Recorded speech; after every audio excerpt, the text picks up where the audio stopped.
kalau sebetulnya ini berasal dari bahasa Afrika ya, salah satu bahasa daerah di Afrika sana. Nah, asalnya barangkali. Jadi sebenarnya pengucapannya yang paling benar sesuai bahasa Afrika adalah dengue gitu. Tapi no problem kalau ada yang bilang dengue, denggi, dengue, sama intinya itu. Ya, slide dia. Nah, sebagai pendahuluan, dengue itu virus.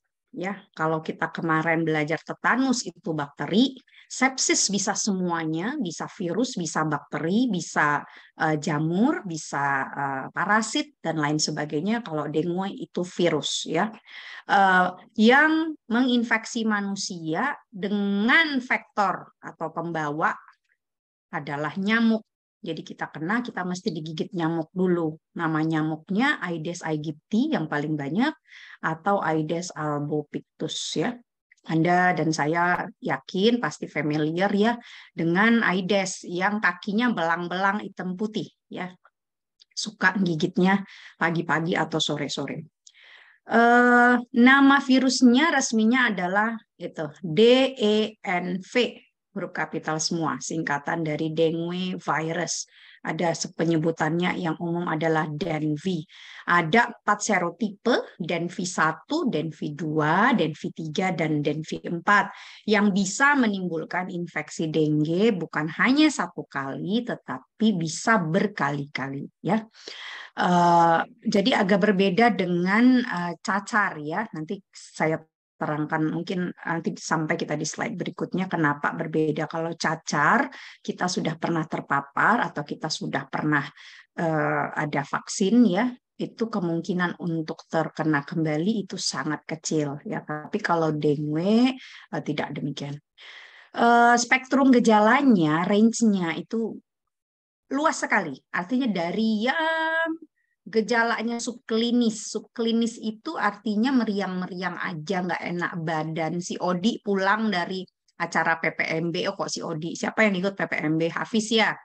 Hafiz misalnya ikut acara PPMB, dia kecapean 3 hari, terus apa namanya rasanya badannya kemeng-kemeng itu meriang ya, kemudian agak mual gitu, terus Odi nggak ke rumah sakit, sorry si Hafiz nggak ke rumah sakit, dia hanya tiduran aja di rumah, minum parastamol, selimutan, minum teh anget, sup anget, udah. Apakah mungkin yang seperti itu ternyata kalau seandainya diperiksa adalah dengue? Jawabannya sangat mungkin. Ya, jadi gejalanya subklinis, terutama di negara-negara yang endemis. Negara endemisnya apa? Negara endemisnya adalah negara tropis, termasuk Indonesia. Ya, itu yang gejala subklinis. Ada yang gejalanya ringan, nanti kita sampai ke slide tersebut, sampai ada yang gejala berat. Sama seperti cerita sepsis kemarin, sepsis berat kan nggak ada lagi ya. Di yang 2021, mulai dari 2016 langsung dia sepsis berat itu adalah sepsis kan gitu ya. Yang ada sepsis dan septic shock. Nah, dengue juga seperti itu. Ada gejala berat yang ditandai dengan gangguan organ. Jadi dia bisa menimbulkan gagal ginjal ya paling sering ya. Kemudian gagal sistem saraf pusat alias penurunan kesadaran. Bisa juga dengan gagal hati akut liver failure ya, SGOT, SGPT, bilirubinnya naik, kemudian pasiennya juga bisa kuning ya, itu bisa terjadi. Coba Anda lihat SKDI ya, Sistem Kompetensi Dokter Indonesia yang menjadi standar nasional pendidikan profesi dokter Indonesia ya. Kalau misalnya dia demam dengue itu SKDI-nya 4, artinya Anda nggak boleh rujuk ya, dan seterusnya. Artinya kalau tanpa penyulit atau apa namanya yang tidak memerlukan asesmen yang complicated, tidak memerlukan ICU, itu Anda harus bisa menanganinya dari A sampai Z selesai dengan catatan akses terhadap fasilitas pendukung seperti laboratorium dan lain-lain tersedia di tempat Anda. Itu ya. Jadi kalau kita begini, terutama Anda semester 7, Anda sudah mindset-nya Anda berpikir sebagai dokter umum. Ini materi Anda dapatkan dari saya, dari dosen yang lain, materi apapun itu, Anda sudah harus integrasi ulang. Kalau ada ini, seperti apa nanti saya koas, seperti apa nanti saya intensif, seperti apa nanti saya sudah betul-betul tidak di bawah supervisi. Seperti apa nanti Anda kalau sudah benar-benar menjadi DPCP, dokter penanggung jawab pelayanan utama, ya. Oke, slide lihat. Nah, nih ya yang saya bilang. Kalau demam dengue, DHF, ya artinya ini dari yang gejala subklinis sampai gejala sedang itu 4A SKDI 2019. Tapi kalau DSS, dengue shock syndrome itu 3B. 3B juga tinggi, ya artinya 3B itu Anda harus menata laksana, mulai dari mendiagnosis, menata laksana sampai stabil, baru kemudian boleh rujuk. Itu artinya 3B. Ya. Kenapa? Karena dasar shock juga sudah Anda harus kuasai, ya gitu. Ya kita bacakan 4 diagnosis melakukan secara mandiri dan tuntas tuh 4 ya. 4A kompetensi yang dicapai pada saat lulus dokter gitu. Artinya lulus dokter nggak perlu kursus-kursus lagi, udah harus selesai. Ada pasien seperti itu DF dan DHF pada waktu intensif Anda harusnya nggak konsul lagi gitu. Udah selesai Anda kerjakan baru Anda lapor sama supervisor Anda. Itu artinya. Kalau 3B artinya gawat darurat.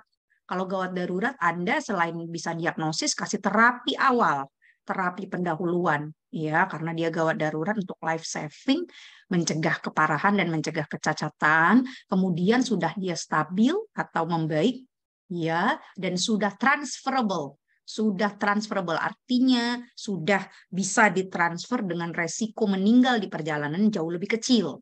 Ya, itu baru Anda boleh rujuk dan Anda harus mampu menentukan rujukan yang mana, Anda harus mampu berkomunikasi dengan fasilitas DPJP di Fasiankes rujukan sesuai dengan aturan yang berlaku. Oke, terbayang Odi? Oke. Slide. Ya, ini tadi yang saya bilang ada 1, 2, 3, 4 ya. Nanti Anda tolong baca lebih lanjut untuk virologinya. Apa sih yang dominan antara Denvi 1, 2, 3, 4 ini? Yang mana yang lebih lebih menonjol secara statistik, yang mana yang lebih ganas dan sebagainya.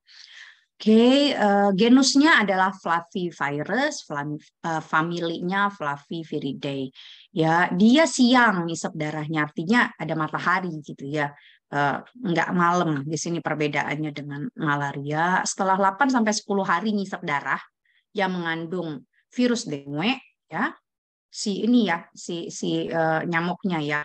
Jadi kan dia terinfeksi dia. Kemudian virus dengue itu bereplikasi di kelenjar ludah nyamuk sehingga nyamuk menjadi infektif. Infektif artinya berkemampuan untuk menularkan kepada manusia. Yang tadinya dia ngisap darah yang mengandung dengue, jadi di dia ya kemudian dia oper ke kita ya. Seumur hidupnya loh siklus umur nyamuk kalau kita harapan hidup bangsa Indonesia aja sekarang udah naik ya udah 70.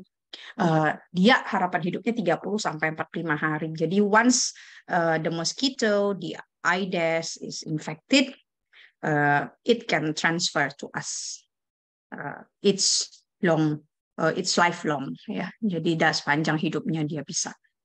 Oke, slide. Nah, ini bentuk simpel algoritma dari transmisi dan patogenesis ya.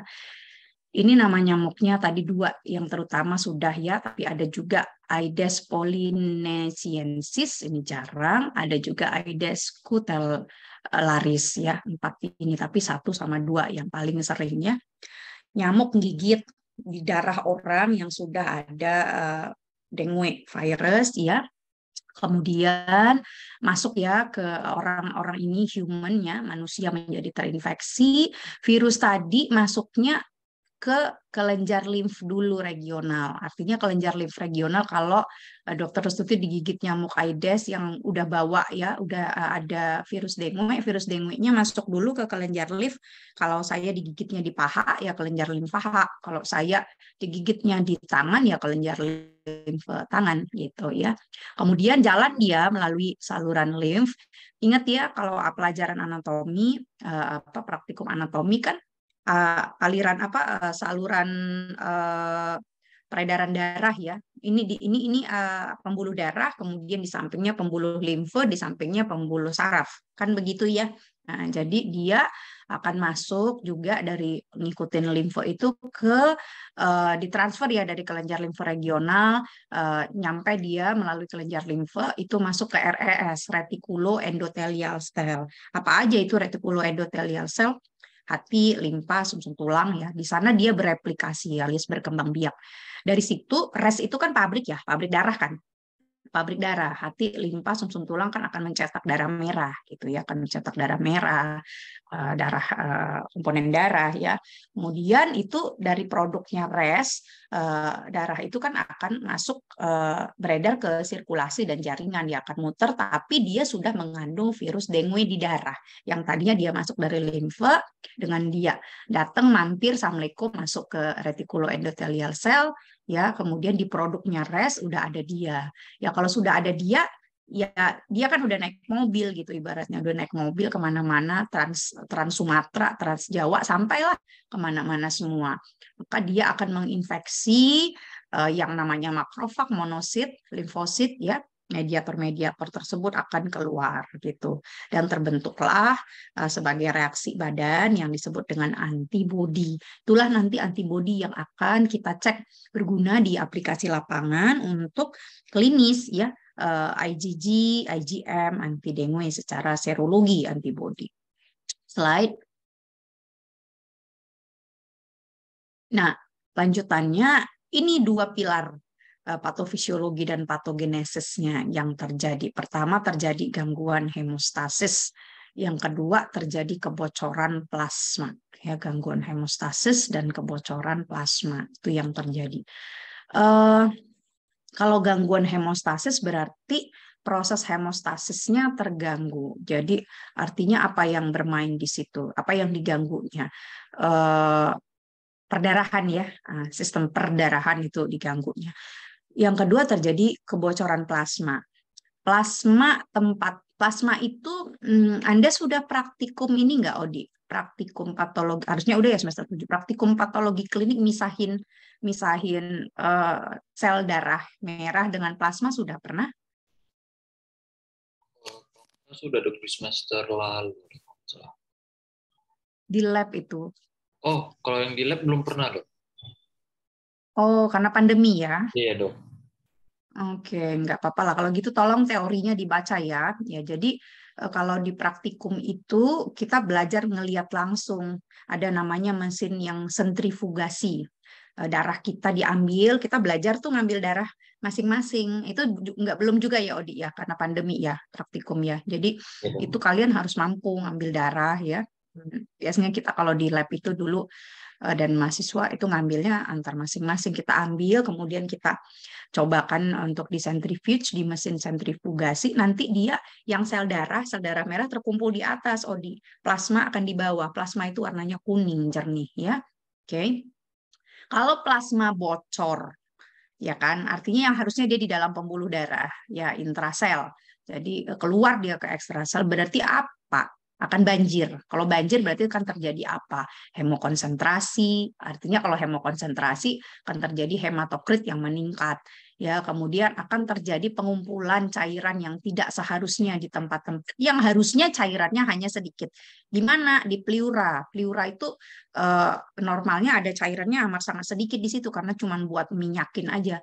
Ya, kemudian di rongga perut normalnya ya nggak boleh ada cairan di situ.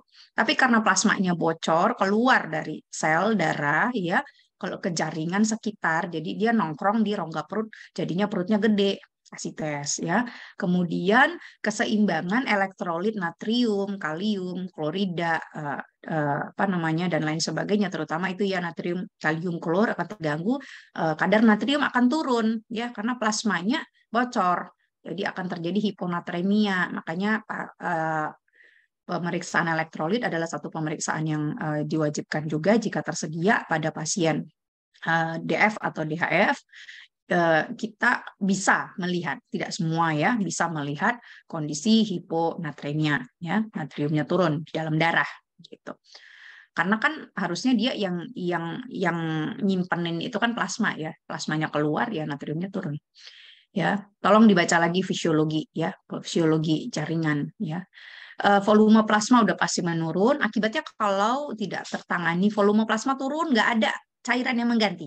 Bayangin tuh, keluar dia banjir ya, keluar dia mengisi ke tempat-tempat yang tidak seharusnya ngumpul di mana-mana, di tempat yang seharusnya nggak ada, tidak diganti, tidak di replacement cairannya, tidak ada resusitasi, maka tensi akan turun. Sebelum tekanan darah turun, apa saya bilang kemarin, tekanan darah bisa masih oke-oke, tetapi terjadi hipoperfusi jaringan. Itu kan ya kemarin ya, laktat. Kemarin Anda di kelas saya apa kelasnya Dr. Franciscus ya? Francisco. Kan bahannya sama ya. Dr. Franciscus ya. Nah, tapi kan sudah sama ya pelajarannya. Measure laktat kan ya, sepsis ya. Gitu kan. Nah, laktat tuh hipoperfusi jaringan. Itu juga sama ya, patofisiologinya mirip-mirip pada septic shock ya.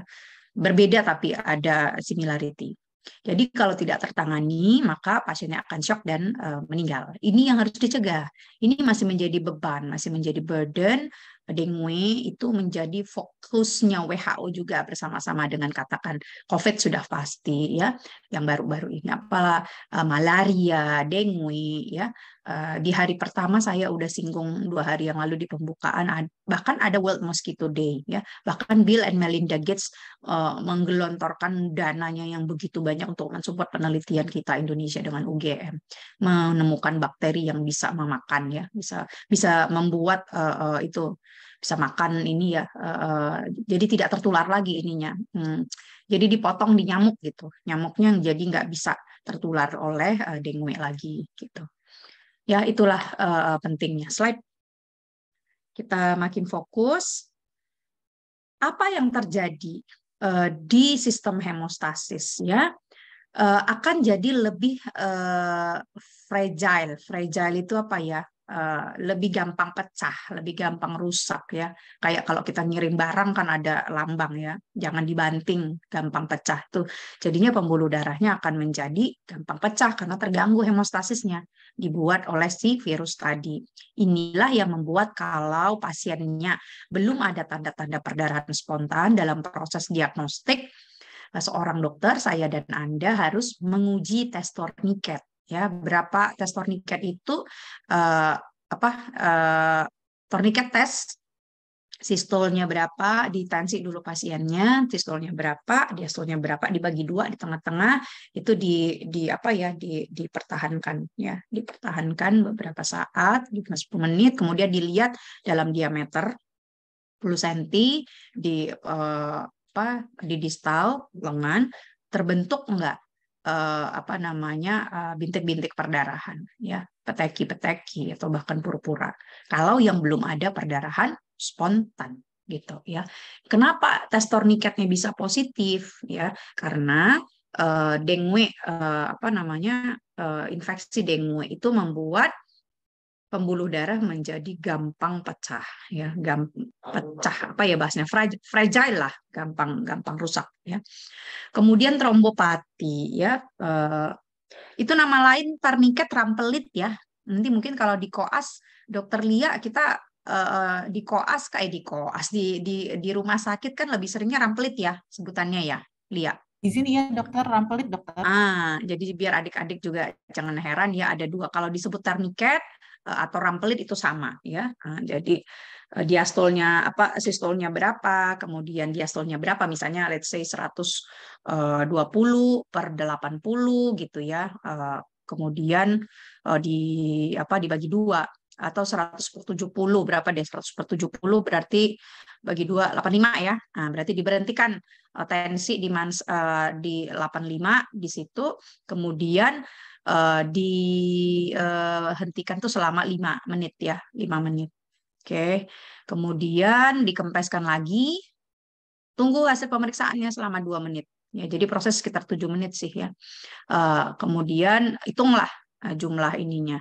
Kalau positif itu bila ditemukan 10 atau lebih, jadi lebih besar sama dengan 10 peteki dalam diameter area dalam area dengan diameter 2,5 ya cm. Oke. Karena pasti harusnya udah ada sih. Nanti kayaknya di praktikum barangkali ya Ramplit ya. Nggak tahu saya, belum lihat. Oke.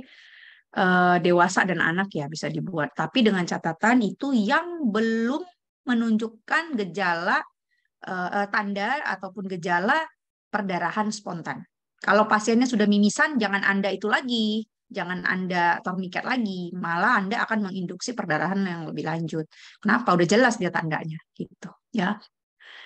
Ini tadi gangguan sumsum tulang juga bisa terjadi. Kenapa? Kan virusnya tadi singgahnya assalamualaikumnya ke retikulo endothelial cell, RES, di mana sumsum tulang tuh salah satu termasuk organ res ya. Kita tahu itu pabrik darah. Maka kalau pabrik darah, darah merahnya bisa terganggu, darah putihnya produksi bisa terganggu, apalagi darah pembeku ya, karena memang itu targetnya ya.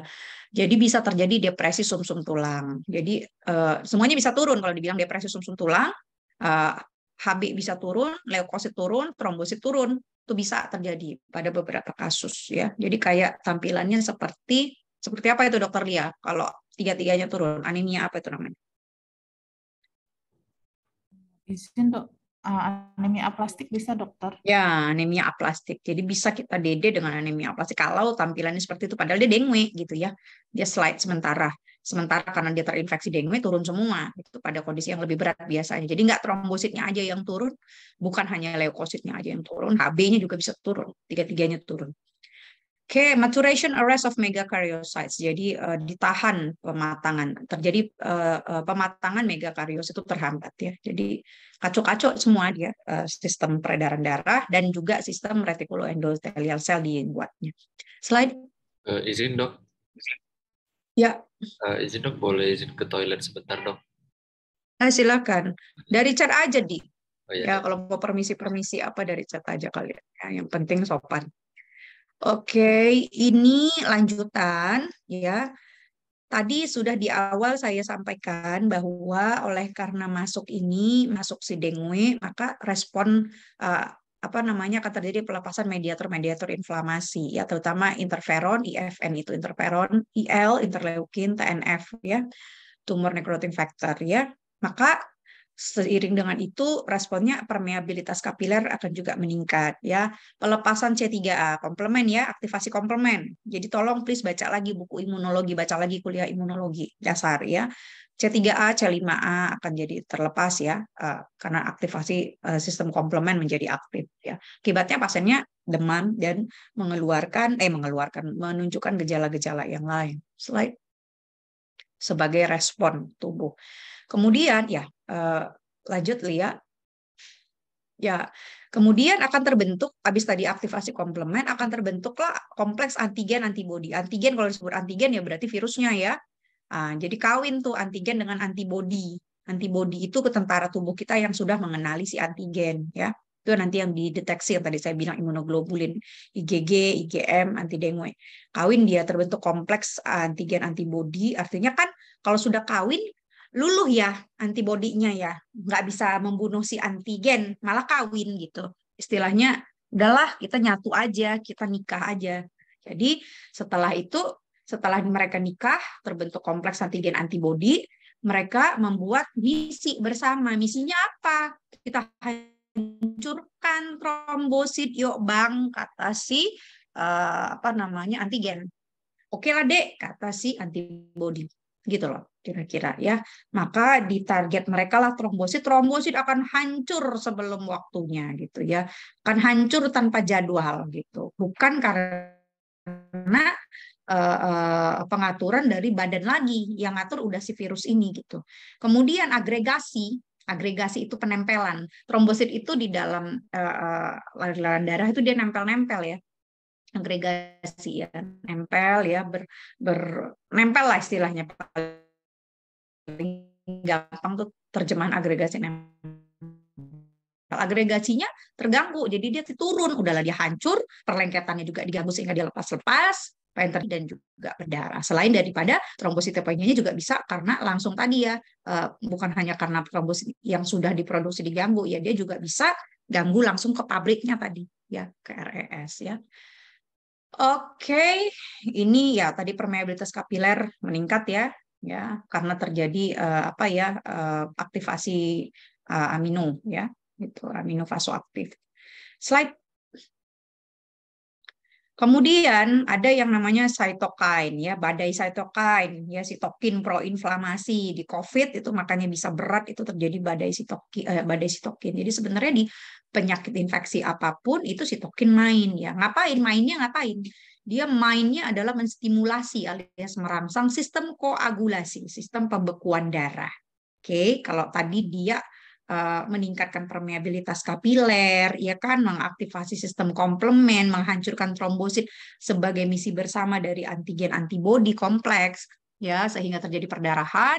Maka yang ini distimulasinya sistem koagulasi, maka fibrinogen, faktor 5, faktor 7, 8, 10, 12, Anda baca lagi ya, faktor-faktor pembekuan, ya, koagulasi akan turun. Kalau faktor-faktor koagulasi turun, apa yang terjadi? Sama seperti trombosit diganggu tadi, akan terjadi perdarahan. Karena trombosit dan faktor-faktor pembekuan lah yang menjaga kita sehingga kita nggak gampang berdarah, nggak gampang lebam-lebam. Anda kalau di blok hematologi Anda ada belajar ITP, dulu namanya idiopatik immune trombositopatik purpura. Betul ya? Dia, itu namanya sekarang kan? Immune trombositopenic purpura. Kalau dulu namanya I-nya itu idiopatik, sekarang immune. Itu kelainan autoimun, betul ya? Iya. Itu gambarannya seperti itu juga. Pasiennya mirip. Jadi salah satu diagnosis bandingnya bisa ITP ya, gitu kan? Karena pasiennya juga trombositnya turun, trombositnya juga terganggu, koagulasinya juga terganggu. Tetapi oleh karena proses autoimun. Autoimun artinya kan bukan didapat, oleh karena dari sananya gitu, setting badannya gitu. Bukan penyakit menular. Yang ini beda ya, yang ini adalah acquired. Slide. KID ya, ujung-ujungnya akan KID, maaf ya. KID, back dulu Lia, lupa saya. Akibatnya kalau sudah seperti ini, koagulasi terganggu, back Lia. Back ke KID tadi saya belum ini kan. Ya, KID, koagulasi intravaskular diseminata, ya, alias DIC, disseminated intravascular coagulation, ya, yang saya bilang kemarin itu juga bisa ya menjadi komplikasi daripada sepsis, ya. Slide. Ya, ini ya, infeksi dengue ada yang asimptomatik, ada, tapi biasanya kalau asimptomatik dia nggak terdeteksi. Kenapa? Karena dia tidak akan datang ke ke Fasiankes, beda dengan COVID. Belum sebaik COVID tracingnya, harusnya surveillance kan ya, surveillance, disurvei siapa kontak eratnya, sama aja dicari kontak eratnya, ternyata jangan-jangan dia sudah sedang terinfeksi gitu kan. Kalau nyamuk gigit dia berarti masih ada virusnya lagi on fire, nyamuknya transfer lagi gitu. Tapi yang asimptomatik biasanya kita tidak dapatkan di klinis ya. Kalau yang simptomatik, nah ini dia, ada yang DD, demam dengue, ya, DD tidak ada H-nya, tidak ada H. Kemudian ada yang undifferentiated fever, ada yang DBD, demam berdarah dengue, atau DHF, dengue hemorrhagic fever, ya. Yang DD, demam dengue, ingat ya, DD tidak ada H-nya. DD bisa berdarah, bisa juga tidak berdarah. Oke, sedangkan DBD ya ada DBD tanpa shock dan ada yang DBD dengan shock alias DSS, dengue shock syndrome, atau bahasa Indonesianya SSD, sindroma shock dengue. Tolong Anda benar-benar pahami algoritma ini, pembagian ini, sehingga kesimpulan yang harus ada di mindset Anda bahwa ketiga ini adalah spektrum yang berbeda dari dengue. Oke, kalau DD, demam dengue, itu juga bisa berdarah, bisa mimisan, ya, gitu ya. Jadi menegakkan diagnosis DHF, gitu. DBD bukan sesimpel kalau ada berdarah dia DHF, kalau nggak berdarah dia DD, bukan ya. Apa yang perbedaannya adalah nanti kita sampai di situ, ya. Terjadi sesuatu dasar patofisiologi yang penting tadi, ya, yaitu adanya kebocoran plasma. Oke, Tolong dipahami, tolong jangan salah. Yang disebut dengan DHF atau DBD adalah infeksi dengue yang terjadi kebocoran plasma. Kalau DD ya itu infeksi dengue yang tidak terjadi, tidak terdapat kebocoran plasma. Oke, ya. Poin nih pentingnya lagi, DD atau DF DHF atau DBD bukan kelanjutan dari DD. Artinya, kalau yang terjadi pada suatu pasien adalah DD, dia nggak akan berkembang menjadi DBD. Gitu. Suatu hal yang berbeda. Agustina, masih ngikut? Masih, Dok. Terbayang? Paham yang saya sampaikan? Paham, Dok. Paham ya? Ya, spektrum yang berbeda. Oke, lanjut Lia. Agak cepat. Ini gejala dari yang umum, anoreksia alias nggak selera makan, kelemahan, sakit tenggorok, sakit perut, konstipasi juga bisa, diare juga bisa ya. Manifestasi perdarahan ini tadi kalau tidak ada perdarahan spontan kita rampelit positif yang tadi saya jelaskan. Kemudian epistaksis alias mimisan, perdarahan gusi ya, perdarahan saluran makanan.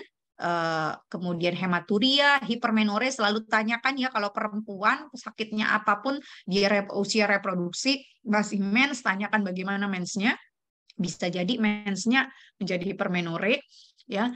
Kemudian hari pertama kedua biasanya ada flushing ya, merah gitu, mukanya merah, badan merah, mulai muncul erupsi kecil-kecil di wajah, dada, leher. Hari ketiga, hari keempat erupsinya menjadi terbentuk, udah mulai jelas bentuknya, ada makulopapular, ada scarlatiniform. Yang paling khas tuh peteki paling gampang ya. Peteki, purpura, ekimosis itu beda ukurannya aja. Ya, makin ke sana makin gede. Ekimosis itu paling gede ya. Gatal dan hiperestesia. Anda boleh baca lagi demam dengan ruam ya. Anda boleh baca demam dengan ruam mungkin itu anak ya nanti, atau kulit ya. Bukan lagi kuliah kulit itu membedakan ukuran-ukuran itu ya. Apa peteki, purpura dan sebagainya itu.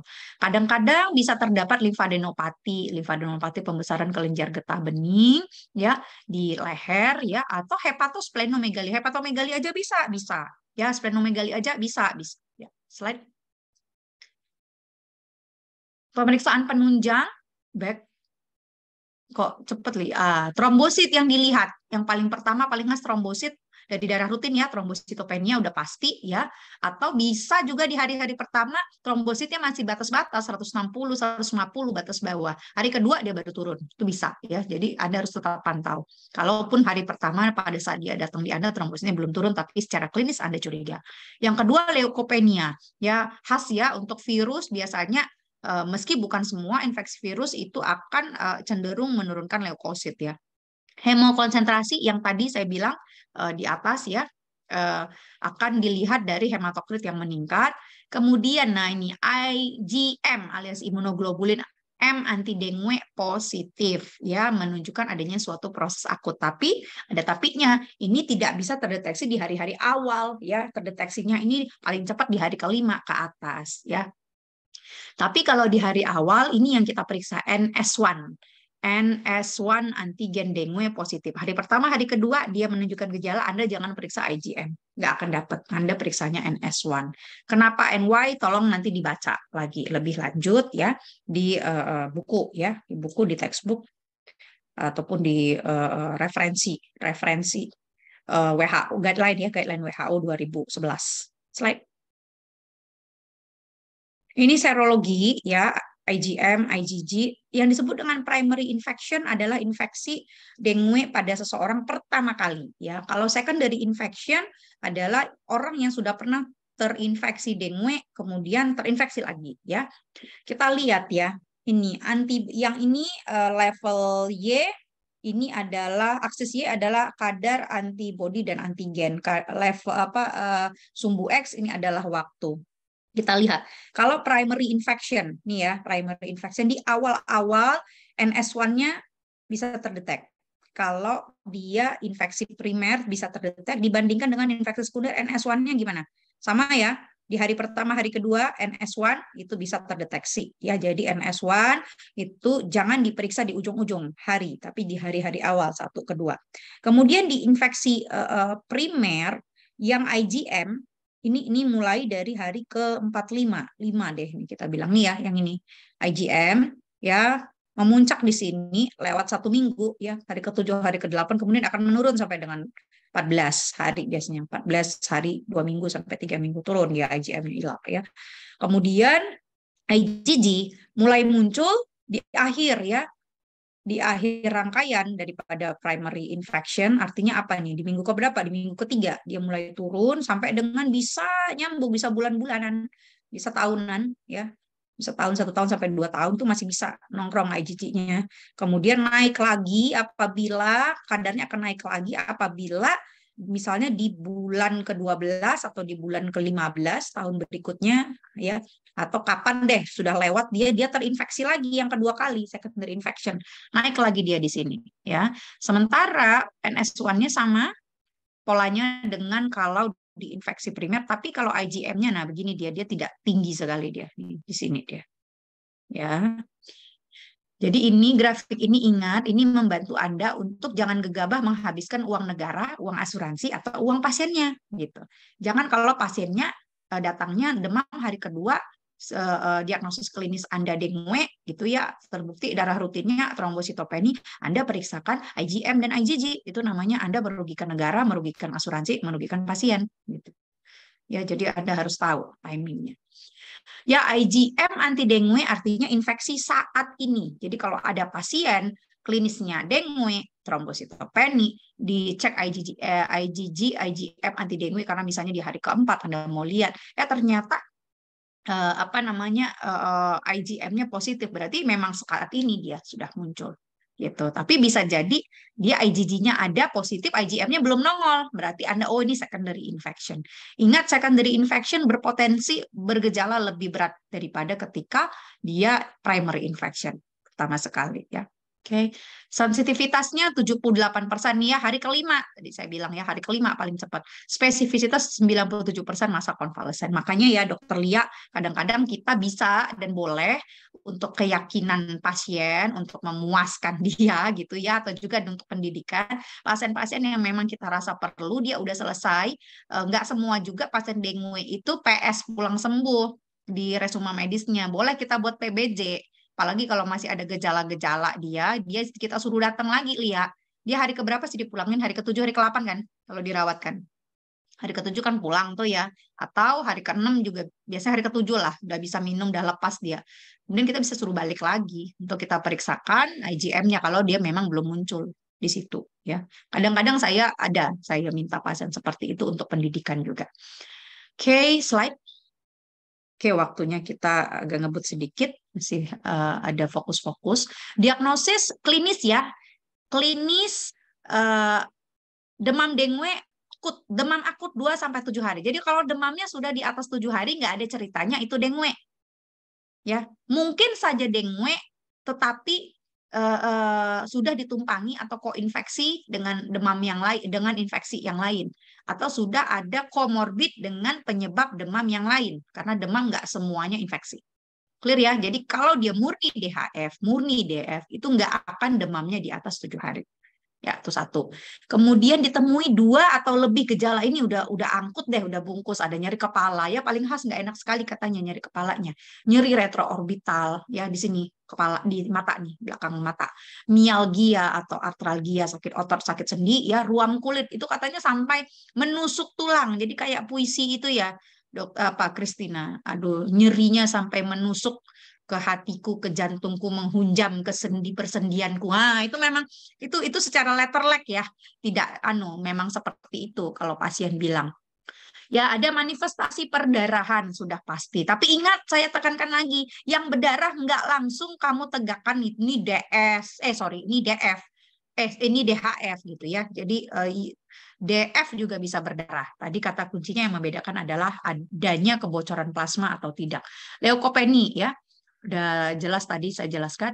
Uji serologi yang positif dan ditemukan pasien confirm pada lokasi dan waktu yang sama. Nah, ini surveillance-nya ya. Ini berdasarkan WHO 2011. Jadi ada pasien demam, demam akut 2 sampai 7 hari, ada gejala 2 atau lebih dari yang ini, kemudian uji serologi ditemukan positif gitu ya. Apakah itu tadi NS1, apakah IgG, apakah IgM, dan secara surveillance komunitas tracing-nya, tracing ya. Jadi tracing itu bukan hanya COVID ya, penyakit menular itu semuanya harusnya di surveillance.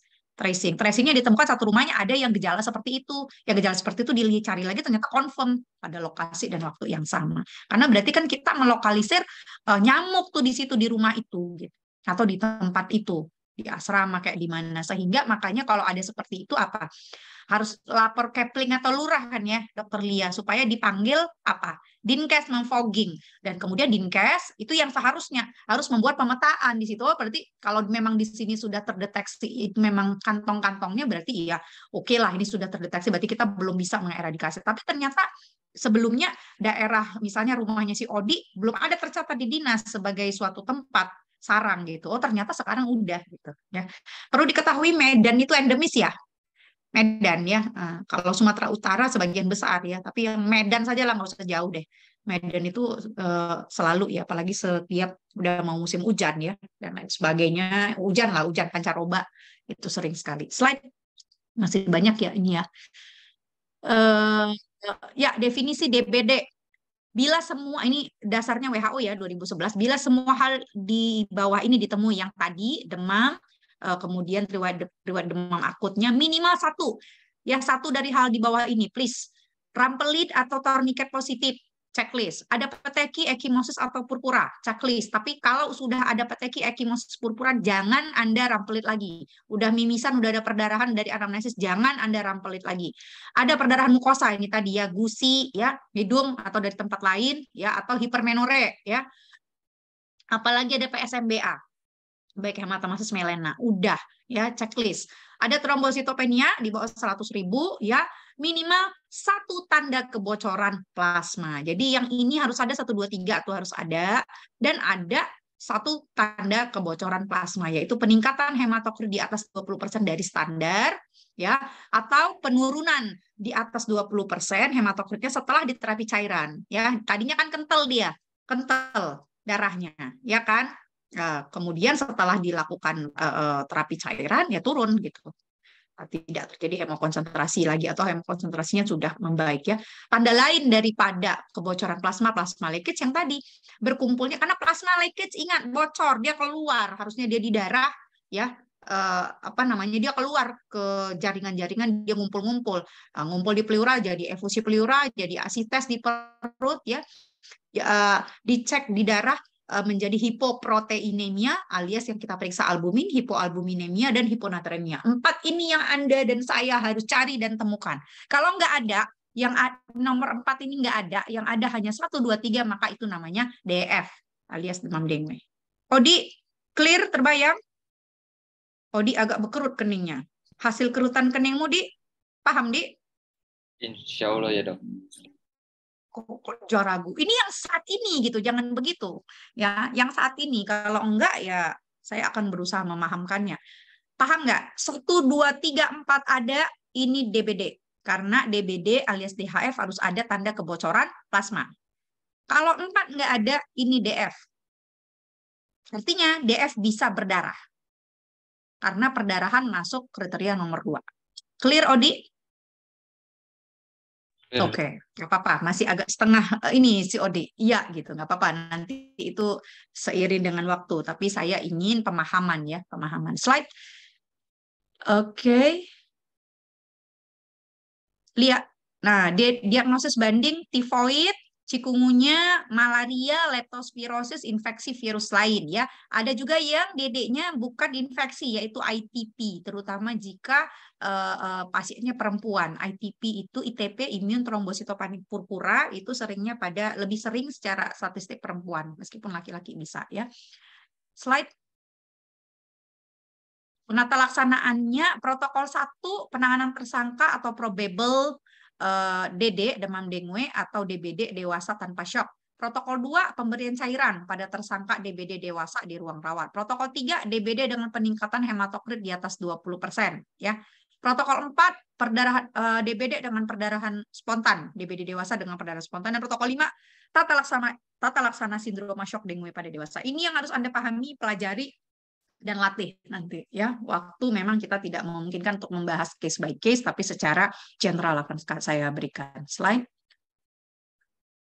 Ya, ini protokol 1. Kalau penanganan tersangka, probable DBD dewasa tanpa shock. Kalau ada keluhan DBD, ya, maka yang mana yang dirawat inap? Yang ini, yang trombosit di bawah 100.000, ya. Kemudian HB, hematokrit meningkat, trombositnya turun, ya. Ini rawat inap, protokol 2. Kalau dia HB, HT-nya normal, trombositnya turun tapi di atas 100.000, enggak ada yang lain-lain, Anda observasi. Ya, kalau dia diobservasi di IGD stabil, Anda bisa pulangkan rawat jalan, tetapi per hari, per 24 jam Anda periksa serial, karena bisa jadi dia turun di keesokan harinya. Ya, slide. Ya, protokol 2, pemberian cairan pada tersangka DBD dewasa di ruang rawat. Ada suspek DBD, perdarahan spontan dan masif tidak ada. Ya, shock tidak ada. Maka lihat, kalau trombositnya di bawah 100.000, HB dan hematokritnya normal, maka kasih kristaloid, kemudian pemeriksaan HB, HT, trombosit dilakukan serial per 24 jam aja. Sama dengan yang kayak dipulangkan tadi, yang rawat jalan. Ya. Kalau dia HB dan HB-nya oke, HT-nya meningkat 10-20% peningkatannya, ya. Trombositnya di bawah 100.000. Ini cerita yang diinapin ya, yang di ruang rawat ya. Maka sama, tetapi HB, HT, trombosit diperiksa lebih sering per 12 jam. Kalau yang kasusnya ketiga HB, HT, hematokritnya meningkat di atas 20%, maka masuk ke protokol 3. Apa itu protokol 3? Next lihat.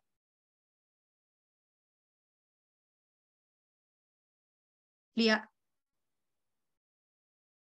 Oke, ini hitungan ya. Volume cairan kristaloid per hari yang diperlukan ya, kalau dia segar ya 1.500 tambah 20 kali berat badan dalam kilogram kurang 20. Contoh kalau berat badannya 50. Nih kayak saya berat badannya 50 nih. 1.500 cc tambah 20 dikali 50 berat badannya kurang 20. Berarti 1.500 tambah 20 kali 30. Sama dengan 1.500 tambah 600, 2.100 ya. Kalau kita lihat holiday segar juga lebih kurang begini Odi ya. Kalau nggak ngitung beginian juga kalau lihat holiday segar 50 kilo itu 2.100 ya. Cairan kristaloid per hari yang diperlukan itu yang akan Anda bagi per 24 jam Anda akan bagi kasih ringer laktatnya berapa gitu ya. Minumnya berapa kalau dia masih bisa minum ya. Awasi kadar elektrolit darah ya. Wajib kalau bisa. Kalau bisa artinya kalau di rumah sakit Anda, di puskesmas rawat inap Anda ada pemeriksaan elektrolit. Slide. Slide ya. Protokol 3 ini tadi ya. Protokol 3 kalau itu tadi trombositnya di bawah 100.000 ya kan, hematokritnya meningkat di atas 20%. Ya, maka ini hitungan holiday segarnya 5% defisit cairan, hitung pemberian cairannya kristaloid 6 sampai 7 cc per kilogram per jam, per kilogram berat badan diberikan dalam 3-4 jam. Ada dua kemungkinan, membaik atau tidak membaik. Kalau tidak membaik, naikkan. Ya, naikkan dari tadi 67 atau 7 lah katakan, 7 cc per kilogram berat badan per jam, naikkan jadi 10 cc per kilogram berat badan. Berarti kalau 10 tadi skenario-nya 50, 10 kali 50, 500 cc per jam alias satu call off, satu flash. Ya, nggak membaik juga, naikkan jadi 15. Kalau memburuk juga biasanya dia masuk ke shock, maka kita next ke algoritma penanganan protokol 4 atau protokol 5. Dia sudah masuk ke dengue shock syndrome alias DBD grade 3 cek atau DBD grade 4. Kalau membaik ya udah turunin dong cairannya, jangan juga sor-soran. Ingat saya bilang kemarin di kelas sebelah, tapi ya jangan lupa kalau kita meloading cairan jangan sor sendiri, jangan keterusan sehingga pasiennya nantinya paru-parunya tenggelam, udem paru itu ya. Harus juga dihitung benar, udah dia membaik maka kasih turunkan cairannya 5 cc per kilogram berat badan per jam. Perbaikan turunkan lagi jadi 3. Jadi ngapalnya gampang. Startnya 7, kalau nggak membaik, naikkan jadi 10, nggak membaik lagi, naikkan jadi 15, nggak membaik di 15 sudah maksimal itu, maka masuk ke protokol shock. Tapi kalau dia membaik, dari yang 7 startnya, kurangin jadi 5, membaik lagi dia, oh alhamdulillah, turunkan jadi 3, membaik lagi, stabil, udah stop cairannya, jangan kamu infus terus, dia suruh minum aja Lia ya, jadi jangan diinfus lagi. Itu makanya sering kadang-kadang, nggak semua ya, kadang-kadang oh pasiennya bagus, rompesnya naik, tapi mukanya kok sembab ya gitu. Ya kan, mukanya kok sembab ya, ininya udah bengkak gitu, karena mau tenang, PPDS mau tenang supaya tidur nyaman di anu terus gitu, nggak begitu. Ini yang benarnya ya. Slide masuk protokol 4 saya kira ya, slide lihat. Oh, ini contoh perhitungannya saja ya, kita lewatin ini contoh saja ya. Anda nanti belajar sendiri. Nah, ini protokol 4, penata laksana perdarahan spontan. Ada perdarahan spontan bisa PSMBA, bisa mimisan, whatever. Biasanya yang paling kita khawatirkan itu yang besar ya, jumlah kehilangan darahnya. PSMBA misalnya. Ya, pada DBD dewasa ini gimana?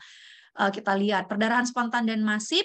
Apa itu perdarahan spontan dan masif? Ini mimisan yang berat, tak terkendali, pakai tampon anterior aja nggak bisa gitu ya. Hematomesis melena alias PSMBA, perdarahan otak. Hati-hati ya, orangnya bisa koma, orangnya juga bisa perdarahan otak di sini. Sama gejalanya kayak itu ya, kalau pecah pembuluh darah aneurisma kan pecah perdarahan otak juga sama. Kalau dia tidak ada shock, maka semuanya ini tetap diperiksa dan tambahannya adalah pemeriksaan hemostasis untuk mendeteksi apakah sudah terjadi DIC atau KID ya. Cek golongan darah, uji cocok serasi. Uji cocok serasi ini cross match maksudnya untuk persiapan transfusi darah kalau diperlukan ya. Kalau diperlukan ya. Kalau dia di IC barulah masuk transfusi komponen darah ya. Kalau ada seperti ini ya, dilihat sesuai dengan di IC-nya scoring yang mana yang diperlukan ya. Baca ya tolong WHO 2011 ini yang algoritmenya saja yang saya kasihkan karena waktunya singkat. HB di bawah 10 gram persen, indikasi masuk transfusi PRC, silakan hitung berapa. Kalau kehilangan darahnya Anda ketahui jumlahnya, masukkan segitu. Tapi kalau tidak, pakailah rumus. Ya, oke. FFP, fresh frozen plasma, indikasi transfusi FFP adalah apabila kalau APTT di atas 1,5 kali normal. Ya, gitu ya. Indikasi transfusi trombosit ya. Itu kalau terjadi ini KID ya di IC. Tapi di luar itu tidak diindikasikan ya.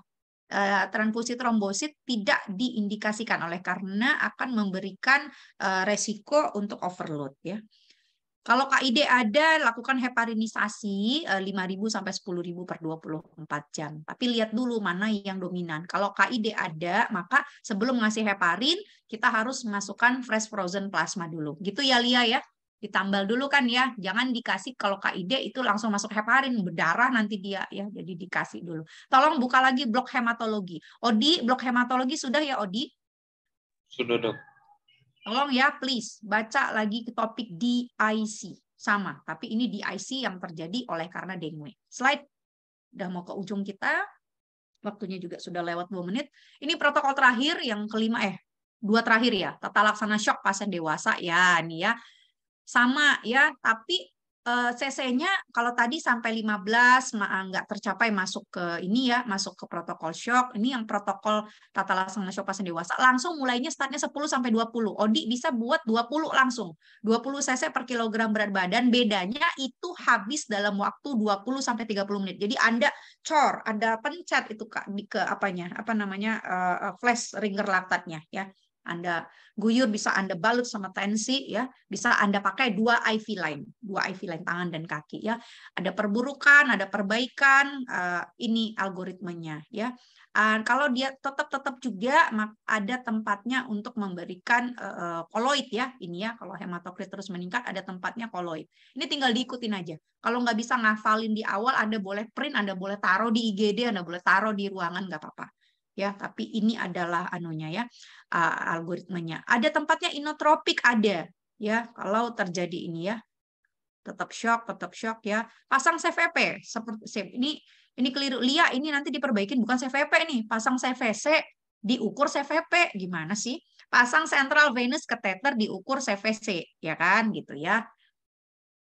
Algoritmanya slide. Ini masih lanjutannya ya.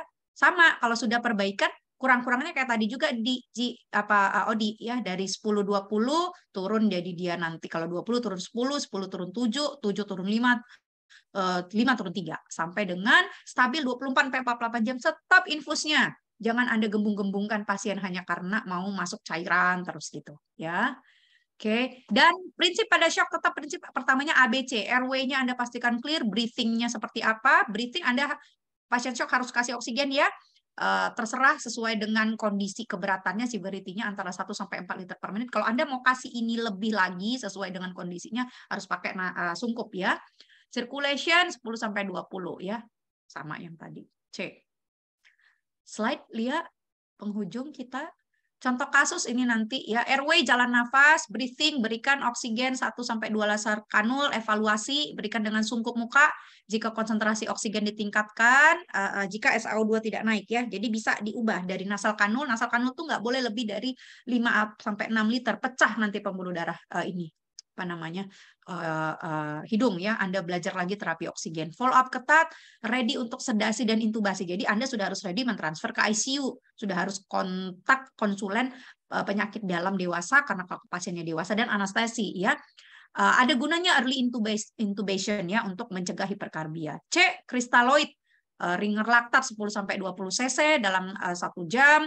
Ini contoh ya 540 1080 cc. Ini coba nanti lihat ini contoh kasus. Oh ya 54 ya sudah. Nih kasusnya ya ini dihitung. Ya habis dalam di bawah 10 menit, guyur, lilit dengan tensimeter, 2 IV line dan selanjutnya ya.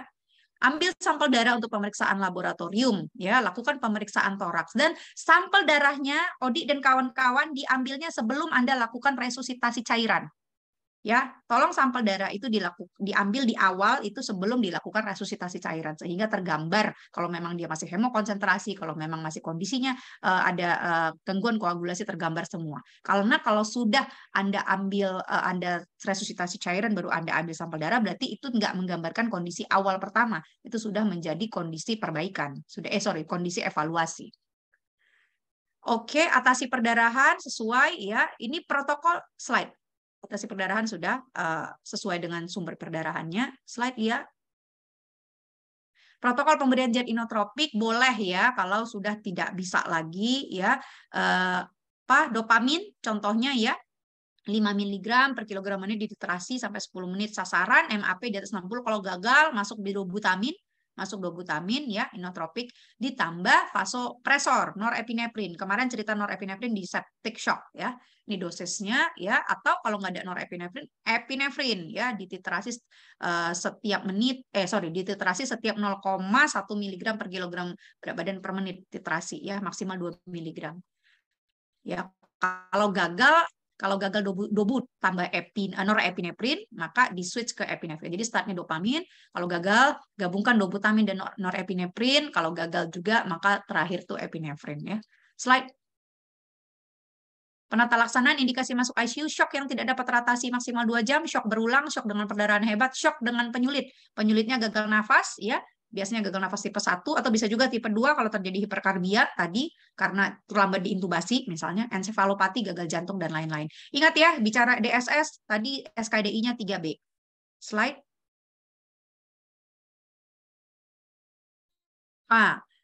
Apa tempat trombosit untuk perdarahan? Apakah setiap perdarahan trombositopenia harus ditransfusi? Ini sering, bahkan di kalangan dokter spesialis yang senior masih sering itu berdebat dan kami berulang kali meluruskannya ya sebagai konsultan penyakit tropis infeksi. Ini ya, there is no evidence to support the use of blood components such as platelet concentrates, fresh frozen plasma, or cryoprecipitate. Its use could contribute to fluid overload. Jadi kalau tidak terbukti ada di IC, nggak ada bukti untuk mensupport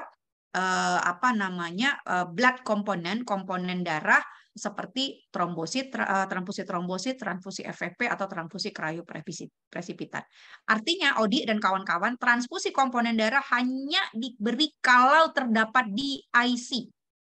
Tergantung juga dengan level di IC-nya, mana yang duluan dimasukkan. Ya, seperti yang saya bilang tadi, dulu masukkan fresh frozen plasma, baru dia ketambal ya, kita pastikan dia nggak akan berdarah, baru masukkan heparin, karena heparin sendiri akan meningkatkan resiko perdarahan. Tapi kalau dia hanya severe hemorrhage, PSMBA yang masif, trombositnya turun, 30.000, Anda jangan kasih transfusi trombosit, kalau tidak terbukti ada di IC, itu intinya. Slide habis. Kesimpulan, dengue infeksi virus udah pasti Aedes aegypti, Aedes albopictus dan 2 Aedes spesies Aedes lainnya yang lebih jarang tadi. Gejalanya spektrumnya luas, mulai asimptomatik tanpa gejala sampai gejala perdarahan, shock yang bisa menimbulkan kematian, itu yang harus kita cegah. Panduan tata laksana cairan menjadi hal yang sangat penting. Jadi obatnya enggak ada ya, kalau cerita infeksi bakteri ceritanya antibiotik, kalau ini antiviralnya belum ada. Kembangan terbaru sudah pernah ada vaksin ya, tapi ditarik kembali. Yang sekarang ini sudah ada juga lagi vaksin dari Takeda. Ya, tolong buka jurnal ya, vaksin Takeda itu sudah mulai di proses approval, tapi belum kepada masyarakat. Dan untuk vaksin dengue Takeda yang saat ini dia anak dan dewasa juga trialnya. Oke, terima kasih, waktunya udah lewat ya. Ini referensi tolong dibaca. Yang terbaru ini ya 2011. Anda boleh baca 2009 untuk melihat perubahan guideline-nya apa, poin-poinnya ya. Oke. Selesai, saya kembalikan kepada Odi. Kita habis ya, Di, karena udah terpakai waktu yang selanjutnya kan ya? Ya, dok. Ya, terima kasih. Nanti bisa kalau ada waktu sempat pertanyaan disimpan dulu. Kalau nanti ada waktu, saya masih ada masuk 2 kali lagi kan ya di tempat Ya, yang dok. berbeda, di ini yang berbeda kan? Izin dok, Ya. boleh dokumentasi dulu dok. Oh iya, belum dokumentasi. Ya. Lia juga ya, ambil ya Lia. Atau dikirimin aja nanti ke Dokter Noviari kontak kalian ya. Dok, 1, 2. Ya, saya lagi. 1, 2. Terakhir. Oke. Baik, sudah dok. Selesai ya, izin live. Nanti pertanyaan